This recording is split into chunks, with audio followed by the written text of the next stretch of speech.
Tim kuasa hukum Presiden ke-7 Joko Widodo menyebut ada upaya kriminalisasi terhadap Jokowi usai keputusan polisi menghentikan penyelidikan kasus ijazah. Pernyataan tersebut terlontar setelah muncul desakan gelar perkara khusus terhadap Bareskrim Polri.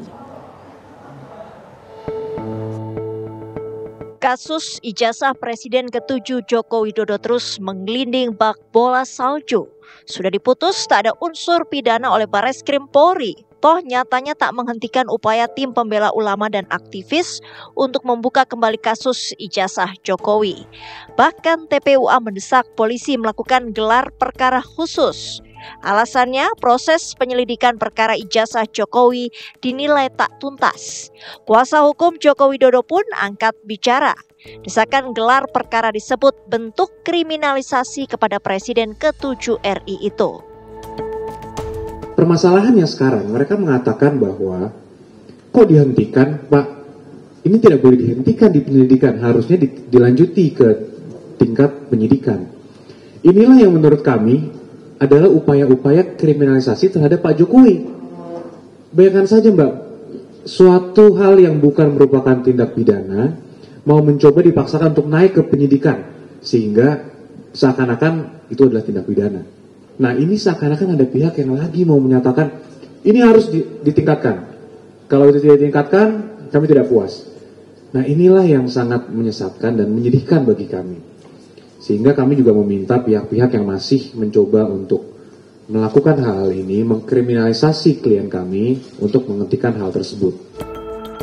Pihak kuasa hukum Jokowi menegaskan, bila mana suatu perkara sudah dinyatakan tidak mengandung unsur tindak pidana, maka artinya penyidikan tidak dapat dilanjutkan. Dari Jakarta, tim TV One mengabarkan.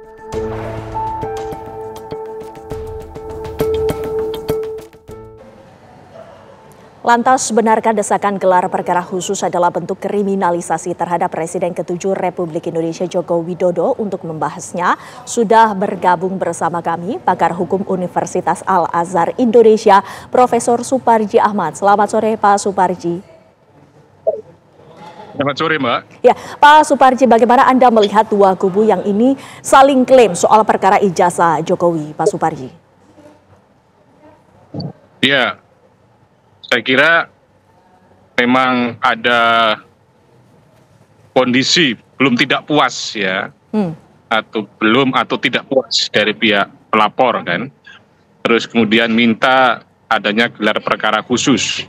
Namun pada sisi yang lain, kuasa dan terlapor itu menganggap sebagai sebuah kriminalisasi. Nah, dalam pandangan hal ini sebetulnya perlu lihat secara objektif kan, bahwa pertama menjadi kewenangan penyelidik ya, terus kemudian menentukan apakah ada peristiwa pidana atau tidak.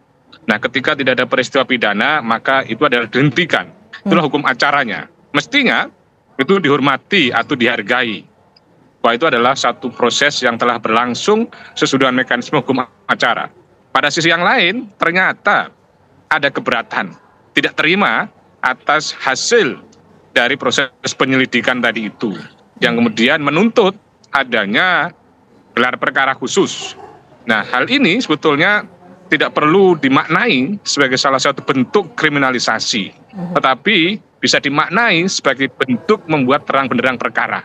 Dan Pak Kapolri, kalau saya tidak salah membaca, bahwa tidak ada sesuatu yang misalnya dihindari untuk adanya gelar perkara khusus, dan untuk menjaga akuntabilitasnya perlu mengundang pihak eksternal gitu ya, sehingga semuanya menjadi terang benderang. Dengan demikian semuanya adalah tidak perlu ada yang dikhawatirkan, tidak perlu ditutup-tutupi selama semuanya berjalan secara objektif. Artinya apa?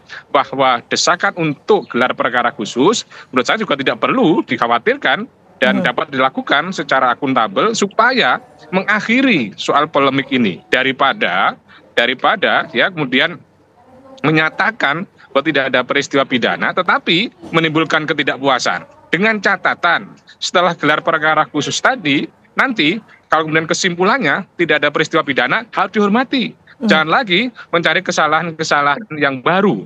Maka kalau sekarang kesalahannya bahwa kesimpulan tadi tidak dilakukan melalui gelar perkara, sekarang menuntut adanya gelar perkara, nanti setelah ada gelar perkara dan kesimpulannya sama, itu harus dihormati. yang dikhawatirkan adalah bahwa kalau seandainya nanti ada gelar perkara, kesimpulannya sama, tetap mencari celah lain, misalnya menganggap tidak transparan, tidak presisi, dan lain sebagainya. Jadi polemik ini mestinya kembali pada hukum yang berlaku, pada aturan hukum yang berlaku, yaitu bagaimana bahwa keberatan dimungkinkan disalurkan melalui mekanisme yang ada, tetapi prosesnya harus kemudian diikuti dan hasilnya harus dihormati. Yang jadi masalah adalah apapun hasilnya itu tidak puas, itu yang kemudian yang tidak boleh terjadi. Kalau kemudian kenyataannya proses hukum yang sudah berjalan terus kemudian diprotes lagi, keberatan lagi, maka bisa saja dimaknai sebagai bentuk kriminalisasi. Jadi kalau hanya sebatas meminta adanya gelar perkara khusus, menurut saya tidak bisa kemudian dimaknai secara ekstrim sebagai bentuk kriminalisasi. Maknai saja untuk membuat akuntabilitas keputusan sebelumnya sehingga semuanya menjadi lebih terang benderang proses hukum yang berjalan itu, Mbak. Ya. Prof, kuasa hukum dari Jokowi menyatakan akan terjadi chaos apabila ijazah Jokowi ditunjukkan kepada publik. Bagaimana tanggapan Anda? Ya, menurut saya itu tidak perlu ada narasi seperti itu. Chaos seperti apa? Kita kan negara hukum ya, gitu. Kita negara hukum bahwa semuanya berjalan pada piranti hukum yang ada. Jangan sampai kemudian kita membuat narasi-narasi yang menakutkan, yang mengkhawatirkan. Apa yang akan menyebabkan jadi chaos seandainya ada misalnya bentuk gelar perkara khusus? Saya kira kan semua secara sesuai dengan prosedur kan, tinggal para pihak diundang, kemudian ahli diundang atau pihak eksternal diundang supaya membuat terang benderang perkara. Bahwa chaos atau tidak kan kembali kepada para pihak yang kemudian berkepentingan gitu loh.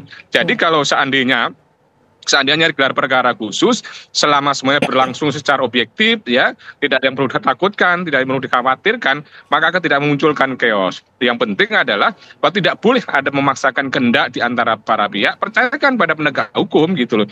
Jadi kalau ada narasi bahwa sebetulnya akan munculnya chaos kalau gelar perkara khusus, maka menurut saya adalah berlebihan dan itu tidak perlu diungkapkan, tetapi dorong saja bahwa proses yang ada di Mabes Polri, misalnya proses gelar perkara khusus tadi berada dalam koridor yang benar, sehingga tidak perlu ada ketakutan-ketakutan yang berlebihan gitu. Ya. Apabila dilakukannya gelar perkara khusus, apakah menurut Anda perlu ataupun layak untuk hingga ke persidangan sehingga tidak ada lagi pihak-pihak yang tidak puas, Prof? Ya, kan ada tahapannya. Tidak semua perkara bisa kemudian diselesaikan melalui persidangan. Kalau dalam gelar perkara akhirnya ditemukan tidak ada peristiwa pidana, yang perkara dihentikan kan gitu. Nah, ketika naik pada penyidikan dan ternyata nanti perkaranya tidak cukup alat bukti, meskipun naik penyidikan bisa dihentikan ya.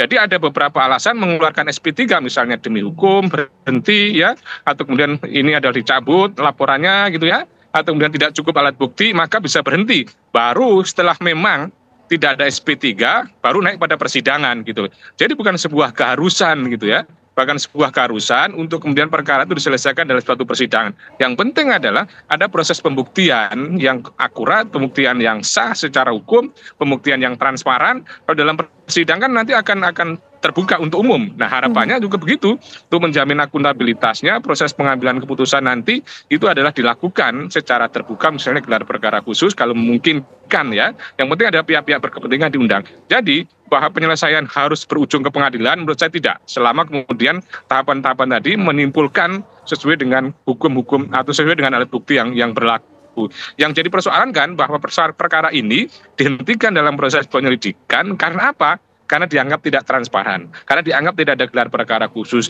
karena dianggap pihak pelapor tidak diundang dan sebagainya, maka menuntut gelar perkara khusus. Nah, sekiranya dalam gelar perkara khusus sudah semuanya ditempuh gitu ya, hukum acara ditempuh, kita tidak perlu lagi ada keberatan, ada ketidakpuasan yang menuntut pada pemeriksaan di persidangan. Jadi penyelesaian perkara ini tidak harus berujung pada persidangan selama kemudian memang tidak ada perkara yang mengandung unsur peristiwa pidana dan tidak ada cukup alat bukti untukkan tersangkanya, sehingga tidak perlu dilimpahkan di pengadilan itu.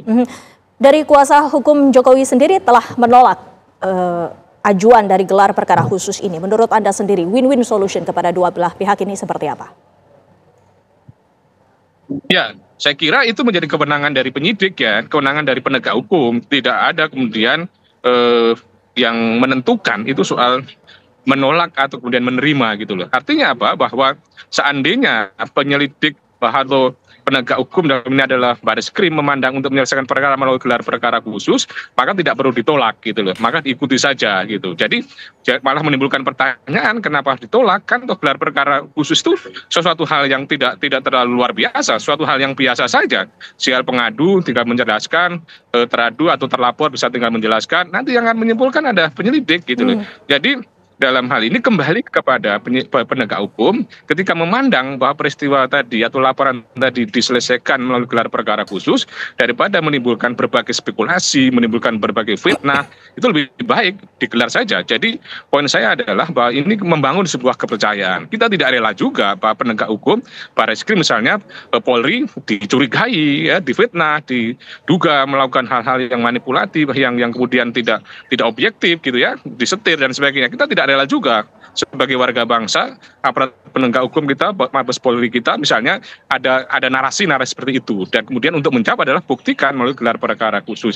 Jadi soal apakah akan ada penolakan dari pihak terkait misalnya terlapor, menurut saya itu bukan sesuatu yang dominan, sesuatu yang mutlak menentukan ada tidaknya gelar perkara tadi, tetapi faktor yang menentukan gelar perkara adalah kepentingan dari penyelidik, kepentingan dari penegak hukum untuk membuat terang benderang perkara dan menyelesaikan secara objektif, secara rasional gitu ya. Baik, terima kasih Profesor Suparji Ahmad. Sekali lagi waktunya bersama kami di Kabar Petang. Sehat selalu Pak, selamat sore.